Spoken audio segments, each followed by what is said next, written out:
మిత్రులకు శుభోదయం. నేను మీ శ్రేయభిలాషి JS Bavajan. JSB with you YouTube ఛానల్లోకి స్వాగతం. 2026 సంవత్సరం ఉమ్మడి చిత్తూరు జిల్లాలోని మామిడి పంటల దిగుబడులు అనే కార్యక్రమంలోకి స్వాగతం. ఇప్పుడు మనం కల్లూరు నుండి చిత్తూరుకు వెళ్ళే దారిలో గల జాతీయ రహదారి దగ్గరలో ఉన్న ఒక మామిడి తోటలో ఉన్నాం. దాదాపు 20 సంవత్సరాల పైబడి చెట్లు కలిగిన ఈ మామిడి తోటలో రైతు 90% మేరకు తోతాపూరి రకం అంటే బెంగళూరు రకం మామిడి చెట్లను నాటారు. ఎందుకంటే ఈ ప్రాంతం ఎక్కువగా గట్టి మట్టి నేల కలిగిన ప్రాంతం కావడంతో వేరే చెట్లయితే తట్టుకోవని తోతాపూరి రకం చెట్లనే ఎక్కువగా నాటారు.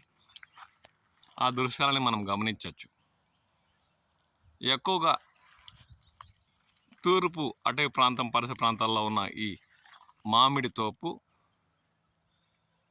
వర్షాధారతపైనే అంటే వర్షం కురిస్తే ఈ చెట్లకు ఆసరాగా నిలిచే ఈ ప్రాంతంలో వర్షాధారితంపైన ఆధారపడ్డ ఈ మామిడి చెట్లు తమ జీవనాన్ని సాగిస్తూ ఏదో ఉండే పంటను కాపాడుకోవడానికి రైతు ఆలోచించి మందులు పిచికారీ చేస్తే తప్ప ప్రకృతి సహజ సిద్ధంగా పంటలు ఇస్తున్న ఈ తోతాపూరి రకం మామిడి తోటలో ఈ ఏడాది కాపు దాదాపు 30 నుండి 40% మేరకే దర్శనమిస్తుంది. ఎందుకంటే సహజ సిద్ధంగా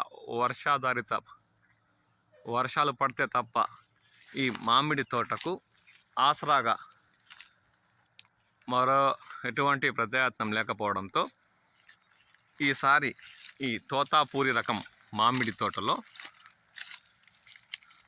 పిందెల కాడి నుండి దాదాపు 1/2 కిలో బరువున్న తోతాపూరి రకం కూడా దర్శనమిస్తున్న దృశ్యాలు గమనించవచ్చు. ఈ ప్రాంతమంతా ఎక్కువ రైతులు తమ తోటల వరకు వర్షం మీద ఆధారపడేలానే ఉంచి వాటితో వచ్చే దిగుబడులతో లాభాలు ఆర్జిస్తున్నారు. దాదాపు 1/2 కిలో బరువు ఉండే కాయలు కూడా ఈ తోటలో మనకు దర్శనమిస్తున్నాయి.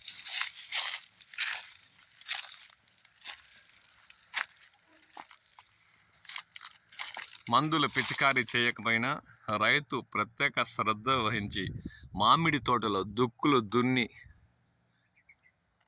డ్రిప్ పైపులు అమర్చి ఎటువంటి కనీస సౌకర్యాలు వసతులు తోటలోని చెట్లకు కల్పించకపోయినా సహజ సిద్ధంగా ప్రకృతితో మమేకమయ్యి ప్రకృతితో ఆధారపడి వర్షాధారాల మీద తన జీవనాన్ని సాగిస్తూ రైతులకు లాభాలు చేకూరుస్తున్న ఇలాంటి మామిడి తోటలు కల్లూరు పరిసర ప్రాంతాల్లో దాదాపు 40% పైబడే ఉన్నాయని చెప్పచ్చు. కొన్ని చెట్లలో అయితే దాదాపు 50-60% తోతాపూరి పండిన దృశ్యాలు కూడా మనం గమనించవచ్చు.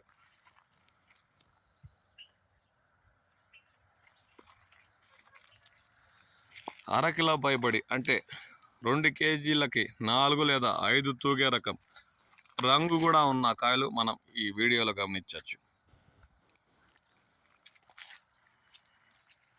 ఎటువంటి ప్రాంతాల్లోనైనా గట్టిగా నిలబడి బ్రతికి రైతులకు అండగా నిలుస్తున్న ఈ తోతాపూరి రకం అంటే బెంగళూరు రకం మామిడి చెట్లు రైతులకు చేదుడు వాదుడుగా నిలుస్తున్నాయి. ప్రత్యేక శ్రద్ధ వహించకపోయినా తమ పని తాము చేసుకుంటూ దాదాపు ఈ తోటలోని చెట్లు 60% పైబడి మామిడి పంట పండిన దృశ్యాలు ఇప్పుడు మనం గమనించవచ్చు. మంచి రంగు బరువు కూడా తూగే కాయలు ఈ తోటలో మనకు దర్శనమిస్తున్నాయి.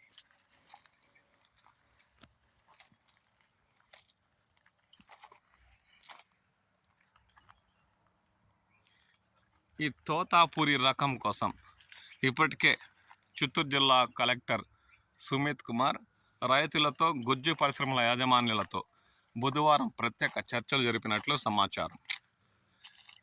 ఈ నెల చివరికల్లా గుజ్జు పరిశ్రమలు తెరుచుకునేలా చేస్తామని వారు రైతులతో అన్నట్లు సమాచారం.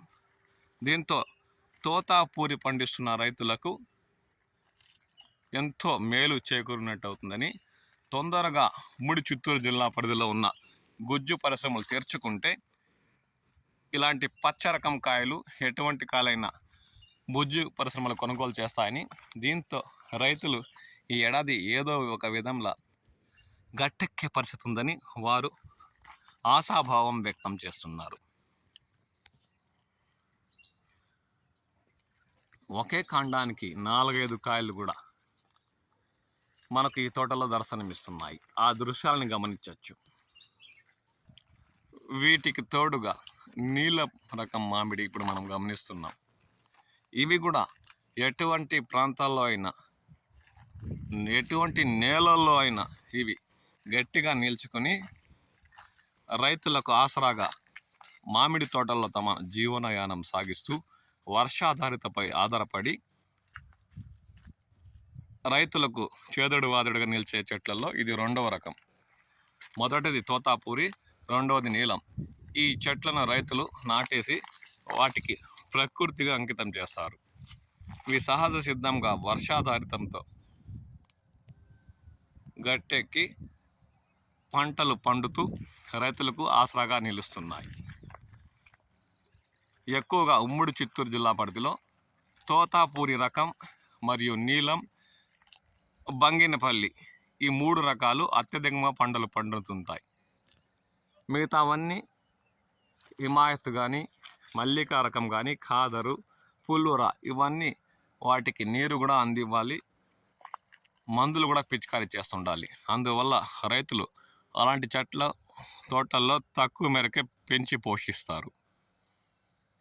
నీలం రకం కాయలు దాదాపు 50 గ్రాముల నుండి ఒకే కొమ్మలో కేజీకి 5-6 తూగే కాయలు కూడా దర్శనమిస్తున్న దృశ్యాలు గమనించవచ్చు.